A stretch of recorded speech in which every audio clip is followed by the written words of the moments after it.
کوئی مصیبت نازل نہیں ہوتی مگر اللہ کے حکم سے، اور جو شخص اللہ پر ایمان لاتا ہے وہ اس کے دل کو ہدایت دیتا ہے، اور اللہ ہر چیز سے باخبر ہے۔ اور اللہ کی اطاعت کرو اور اس کے رسول کی اطاعت کرو، پس اگر تم منہ پھیر لوگے تو ہمارے پیغمبر کے ذمے تو صرف پیغام کا کھول کھول کر پہنچا دینا ہے۔ اللہ جو معبود برحق ہے اس کے سوا کوئی عبادت کے لائق نہیں،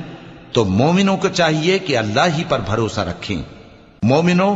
تمہاری بیویوں اور اولاد میں سے بعض تمہارے دشمن بھی ہیں، سو ان سے بچتے رہو، اور اگر معاف کر دو اور درگزر کرو اور بخش دو تو اللہ بھی بخشنے والا ہے، مہربان ہے۔ تمہارا مال اور تمہاری اولاد تو آزمائش ہے، اور اللہ کے ہاں بڑا اجر ہے، سو جہاں تک ہو سکے اللہ سے ڈرو اور اس کے احکام کو سنو اور اس کے فرمانبردار رہو اور اس کی راہ میں خرچ کرو۔ یہ